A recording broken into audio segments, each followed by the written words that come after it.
I know it hurts you, but I need to tell you. Assalamualaikum warahmatullahi wabarakatuh. Kami dari kelompok 10 akan menjelaskan materi tentang manajemen produksi dan operasi.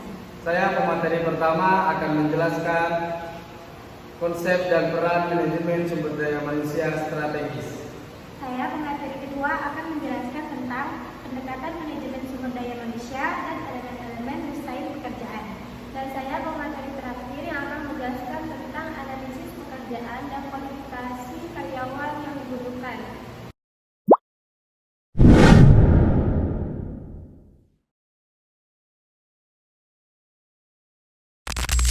Pose with the fans. Pose with the pose with the pose with the pose pose with the fans. Pose with the pose with the pose pose with the fans. Pose with the fans. Sumber daya manusia dalam manajemen operasi, yakni membangun efisiensi dan keunggulan. Manajemen operasi adalah jantung dari setiap bisnis yang berfokus pada bagaimana mengubah input menjadi output yang bernilai bagi pelanggan.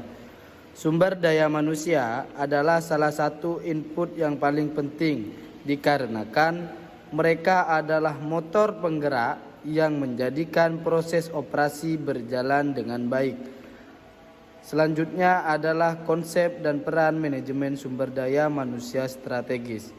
Konsep MSDM strategis tidak hanya tentang mengelola karyawan, tetapi juga tentang memikirkan bagaimana SDM dapat menjadi pendorong utama dalam mencapai tujuan organisasi. Ini berarti menjadikan SDM sebagai aset strategis yang berharga yang mampu meningkatkan efisiensi, inovasi, dan daya saing perusahaan.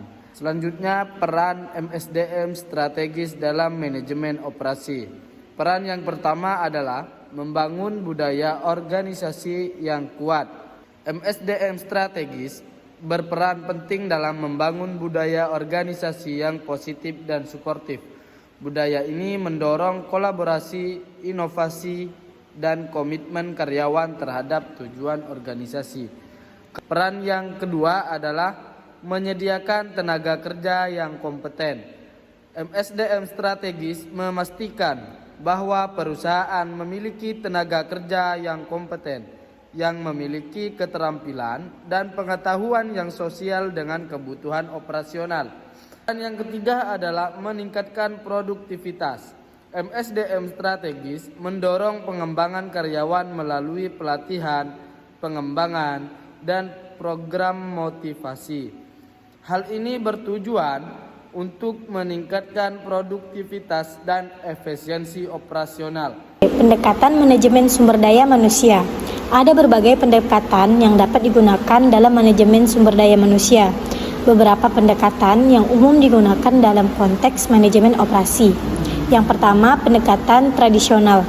Pendekatan ini berfokus pada efisiensi dan kontrol dengan penekanan pada proses dan prosedur. Yang kedua, pendekatan hubungan industrial. Pendekatan ini menetapkan pada hubungan antara manajemen dan tenaga kerja dengan fokus pada negosiasi dan penyelesaian konflik. Yang ketiga, pendekatan sumber daya manusia.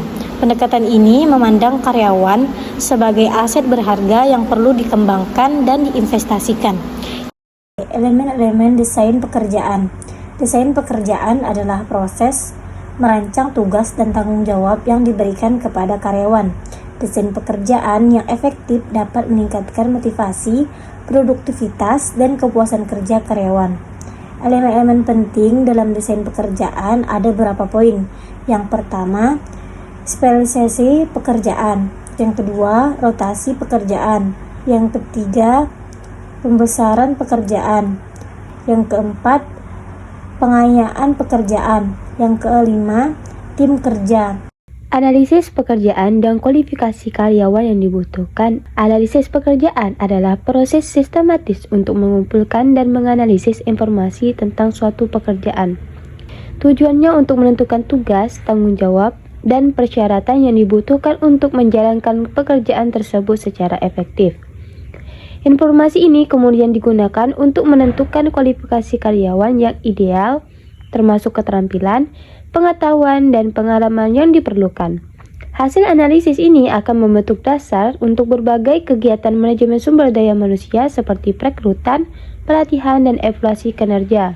Ada langkah-langkah analisis pekerjaan, yaitu yang pertama, identifikasi tugas dan tanggung jawab. Langkah ini adalah mengidentifikasi semua tugas dan tanggung jawab yang terkait dengan posisi pekerjaan.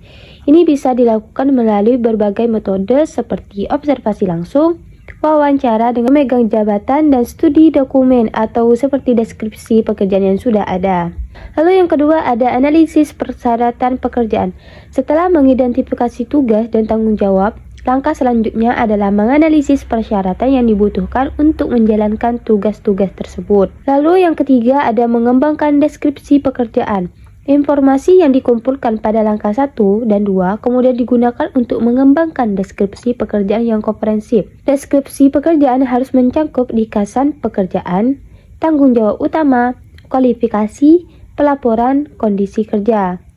Nah, analisis pekerjaan yang efektif sangat penting untuk memastikan bahwa perusahaan merekrut dan mempertahankan karyawan yang tepat untuk setiap posisi. Proses ini membantu perusahaan untuk mengidentifikasi kebutuhan pekerjaan dengan jelas, menarik kandidat yang berkualitas, dan meningkatkan produktivitas dan efisiensi. Sekian dari kelompok kami. Wassalamualaikum warahmatullahi wabarakatuh.